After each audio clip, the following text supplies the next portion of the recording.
Hey all, welcome to M.H.S podcast. My name is Carl Clarke, and this session we will be talking about temples and the new innovative product that was just FDA approved.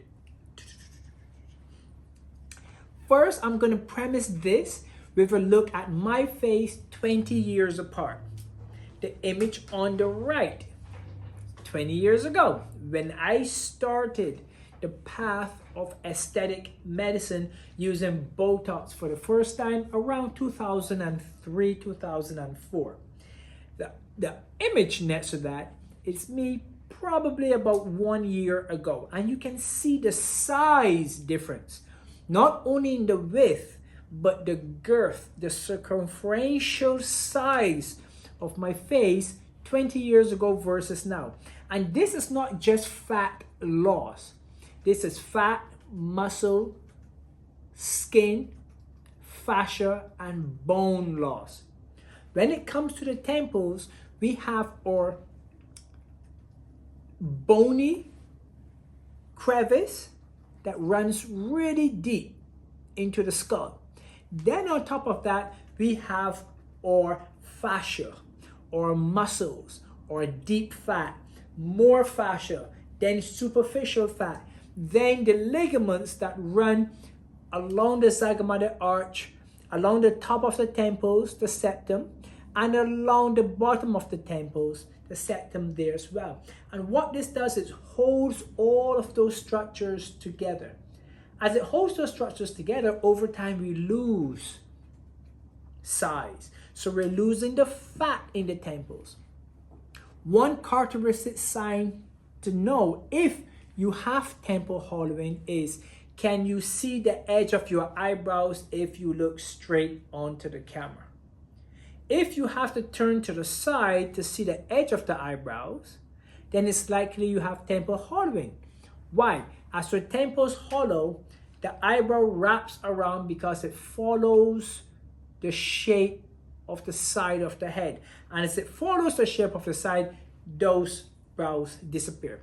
With temple enhancement using hyaluronic acid fillers, we are extending the size of those temples, but also the size of the frame of the head itself, which also picks up the rest of the face. So think of a tablecloth, and you're picking up that tablecloth, you're picking up everything, not just the tablecloth. So as you pick up the temples, you're also picking up the eyebrows, the eyes, the eyelids, and so forth. And this is what temple hollowing does. It pulls everything down and sinks the face on the sides. So what is the new product for temple hollowing we have? Well, it's actually not a new product. It's just a new FDA approval for an existing product, which is Juvederm Voluma SC. Voluma has been around for some time. It is a wonderful product for large volume filling. That is my professional opinion. Large volume filling, not small, tight area volume filling. So I do not like Voluma for the lips. I do not like Voluma for other small areas within the face that are constricted by multiple borders. I do love Voluma for larger volume filling. So let's go through some questions on Voluma for the temples. What does the patient selection look like? Well, again, if your brows wrap around your temples, then yes, you have hollowing. But besides that, we're looking at the entire face. How does the face look? Is the face a little smaller, a little tighter, a little slimmer? Then we want to extend those temples to create an overall beauty. Why is temple volume restoration important? This is important because we don't always want to show an aging face. We don't want the skin to sag and crease. As the temples hollow, you will notice more crow's feet. You will notice the eyebrows drop. You will notice a drop or lag in the upper eyelid as well. This is all due to the volume loss, not just the temples, but the skin also drops. What is the duration of the results? The duration of the results depends upon the injector and how deep he or she places these products. If they're placed deep to the deep fatty tissue and the deep muscular temporalis muscle, your results will not last that long. If it's slightly more superficial above the first fascial layer, you will have a much more natural looking result that will last longer. However, if it is overdone, then the temples are going to look inflated and too big. Can we combine these treatments with any other products used in the temple? Absolutely. There are many products that are used off-label in the temples now. Juvederm's Voluma XC is the first FDA approved product for the temple, but it's not the first product being used in the temples. Off-label means that the product is being used on an area that was not tested by the FDA for safety, blah, blah, blah, blah.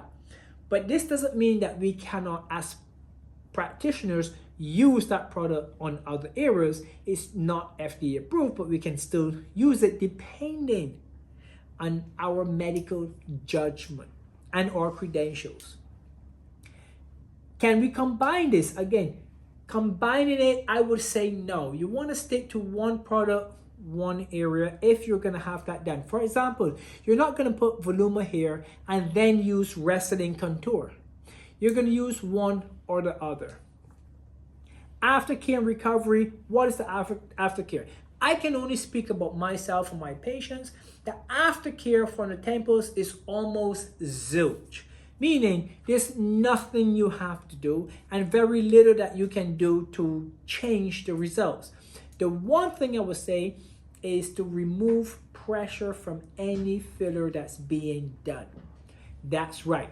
Pressure is the enemy of fillers after they're placed in the face. Why is this? Because we can move the filler around, thus changing the results. What's the cost considerations?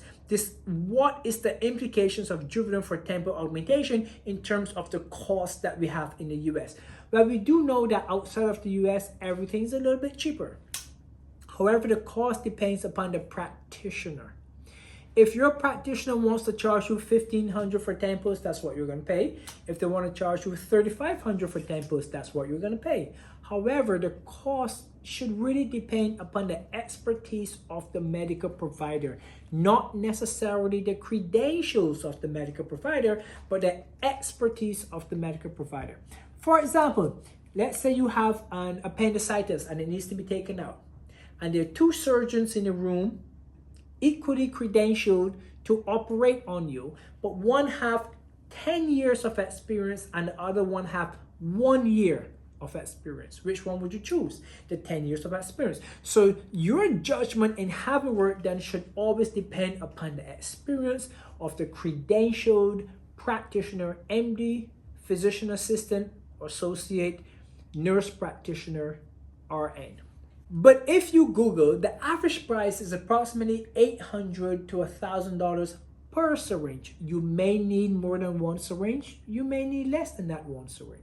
That is the episode. I hope this was informative and brought some light to your discussions on beauty and the face. Stay tuned for other episodes that are going to enlighten what you think and feel about beauty and aesthetics. Don't forget to follow that button. Click that button. Otherwise, I don't know what you want. I will see you soon.